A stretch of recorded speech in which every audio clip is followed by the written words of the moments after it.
Hey folks, welcome to another tutorial on Monix.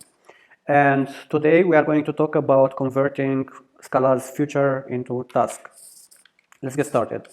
So here we have a pretty straightforward function that sums up a list of integers. As you can see, we take a standard execution context that is then used in the future apply function to logically fork a thread in the underlying thread pool and calculate our sum. So the naive way of converting that into a task-enabled API would be something like this. Task long, and we have a function called task from future, and we say sum list, from future sum list. The first problem that we encountered is that we still need the execution context. Let's add that. The second problem that we encounter is that this function takes a strict parameter, a parameter that gets evaluated immediately. That's not necessarily what we want. Task is supposed to work like a function, and meaning that when you are manipulating tasks, you are manipulating functions that then get evaluated at the end of the world, so to speak. Task is supposed to suspend the side effects usually. So in this case, we don't want to submit a runnable in the thread pool to execute on some other thread and so on, because that may cause issues. This is not really a pure function. And so we need to suspend this side effect. As to why from future takes a strict parameter, well, in Monix, the underlying philosophy is that parameters are by default strict. And because Scala is a strict language, Scala is not lazy, so the default is strictness, as in Scala. But we have functions that can suspend the side effects. So first of all, we could do task suspend, and then we could say task from future. This works. But we also have a shortcut in task defer future, sum list. I mean, by the way, I designed Monix to be IDE friendly in general. So if you do something like control or command space and then do future, you're usually going to see the future related conversions and their signatures. So in this case, we want task from future, and then we can do our sum. And now we are close to what we want. This suspends the side effects. It now behaves like a function that doesn't execute anything until it's being executed. But we still have a problem, this implicit execution context here. This function is still not really pure because the execution context represents shared mutable state. Now, you may not see it as much of a problem because this function is okay for practical purposes in general, but you may still end up with issues. For example, let's say that the execution context is tied to a scheduler service from Java that is shut down incorrectly at some point, and then you're noticing a bug in production that you cannot replicate in testing, because in testing you're using another execution context, and it's not something that necessarily, how to say it, it's not something that you necessarily notice because you end up injecting it all over the place. So depending on shared mutable states is not okay if you want to do functional programming. And fortunately, in Monix, with Monix's task, we have a way of fixing this. So let's delete this, and we can say task defer future action. And defer future action injects a scheduler for us. This is actually a Monix scheduler, but the Monix scheduler inherits from execution context, and you can use it in place. So now we can do our sum. From where this is coming from, you may wonder. Well, if we would do some list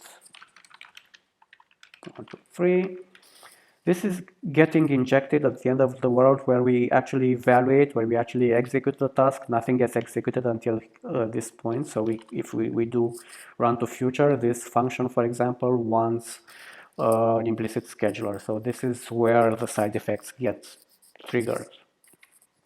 And then this scheduler path here gets injected internally all over the place, this being the default scheduler that the task is being executed with. So we would have to say import Monix execution scheduler implicit global, and then this would work, right? But until the end of the world, we can describe pure functions that do not take an execution context from the underlying context. So up until now, this is cool, right? Another thing that you can do is you can use future lift. So we could do future lift from some list, not some task list. We are back to requiring an execution context. Future lift is a type class defined in Monix catnap. So the Monix catnap is a sub-project of Monix that I introduced, whose purpose is to build on abstractions and data types on top of the cat effect type classes. So utilities for working with cat effect. And the purpose of future lift is to convert from any F data type that implements the cat effect type classes into any future like data type.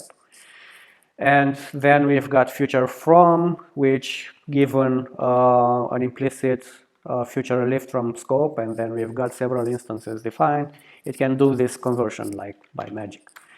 And out of the box, this works with Scala's future and with Java's completable future. And by the way, the Cats effect being such a foundational library, this could not happen until now in Cats effect core because we have this tension to keep the API surface small because a lot of libraries are depending on Cats effect already and breaking compatibility for things that wrap side effect for implementations like Scala's future and Java's completable future is not something that we really want in Cats effect.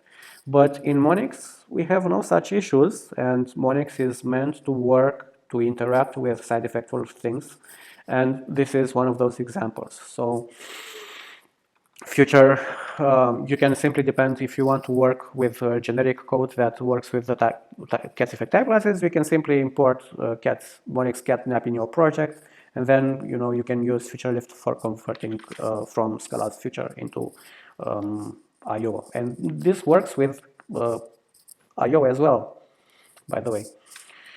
But we are back to requiring an execution context, and we agreed that this is bad, but we can still do task defer action. So defer action is like defer future action, except this one just wants to return a task. So it's like suspend, right? But it injects the task, the scheduler for you, and then you can do stuff like this, which is, again, pretty cool. And we can actually work with IO. So we could say task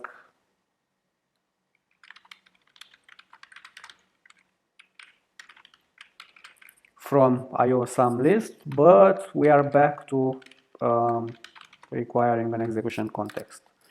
And unfortunately, when working with IO, you can't get away from this unless you think of some way to inject this execution context like via monad transformer. So this is what people usually do in Haskell. They come up with some sort of monad transformer that injects this execution context all over the place.